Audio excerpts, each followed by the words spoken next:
अलमेरा, N ancient secret. Ranveer जो 30 साल का था, प्रोफेशन से एक इंटीरियर डिज़ाइनर था और कुछ ही हफ्ते पहले जॉब के लिए मुंबई शिफ्ट हुआ था। अपनी नई जॉब की पहली सैलरी मिलने के बाद उसने अपने घर को सजाने का सोचा। उसे एंटीक्स का बहुत शौक था और उसका बजट ज़्यादा नहीं था, तो उसने सोचा कि अभी के लिए वो एक एंटीक अलमारी से ही काम चलाएगा। उसे एक बहुत ही ख़ास एंटीक शॉप के बारे में इंटरनेट से पता चला था। उस दुकान पर पहुंचने के बाद रणवीर को पता चला कि ये दुकान तो बहुत छोटी है, पर दुकान के दरवाजे के पास ही एक अलमारी पड़ी हुई थी जो बेहद ही पुरानी और खूबसूरत थी। उसके 2 बड़े बड़े दरवाजे थे और वो 3-4 अलग अलग लकड़ियों से बनी हुई थी।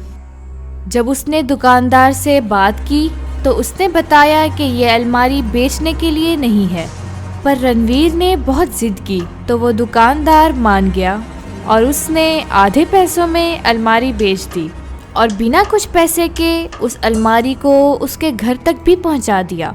रणवीर बहुत ज़्यादा खुश था क्योंकि वो अलमारी उसकी उम्मीदों से भी बहुत ज़्यादा खूबसूरत थी, पर उसको ये मालूम नहीं था कि उस दिन के बाद उसकी ज़िंदगी हमेशा के लिए बदलने वाली थी। उस रात जब रणवीर सो रहा था तो उसकी नींद दरवाजे को खटखटाने से खुल गई।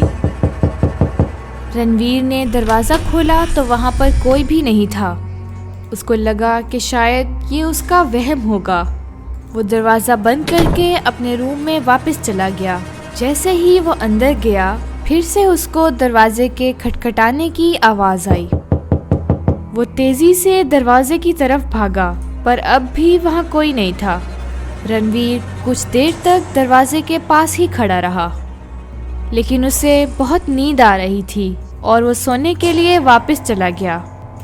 अगली सुबह जब रणवीर ने कपड़े निकालने के लिए अपनी नई अलमारी को खोला तो उसके होश उड़ गए। रणवीर ने देखा कि उस अलमारी के एक खाने के अंदर बस छोटी छोटी हड्डियां थीं, तो उसके होश उड़ गए। तभी उसको एक कुत्ते की आवाज़ आई। रणवीर ने हड्डियों का वहाँ होना कुत्ते की एक शरारत समझा। रणवीर ने उन हड्डियों को वहाँ से हटाया और अलमारी को साफ़ किया और उन हड्डियों को घर से बाहर फेंककर अपने काम के लिए निकल गया। शाम को जब वो घर वापस आया तो उसने देखा कि घर के दरवाजे का लॉक पहले से ही खुला हुआ था। वो जल्दी से घर के अंदर घुसा। घर बिल्कुल वैसा ही था जैसा वो छोड़ कर गया था। उसने सब कुछ चेक किया और उसका सारा सामान भी सही सलामत अपनी जगह पर पड़ा हुआ था। रणवीर ने अपनी सोसाइटी के चौकीदार से पूछा, पर चौकीदार ने किसी को भी ऊपर जाते नहीं देखा था। रणवीर को ये बात बहुत अजीब लगी क्योंकि उसे अच्छी तरह याद था कि वो दरवाज़ा लॉक करके गया था, पर अगर कोई उसके घर में घुसा होता तो सामने वाले चौकीदार को दिख ही जाता और उसके ज़रिए रणवीर को भी पता लग जाता। रणवीर को फिर लगा कि शायद उसकी ही गलती से दरवाज़ा खुला रह गया होगा। खैर उस दिन वो थकान के मारे अपने बिस्तर पर जाकर सो गया। तो दोस्तों, इस वीडियो का पार्ट 2 देखने के लिए जुड़े रहिए हमारे चैनल के साथ।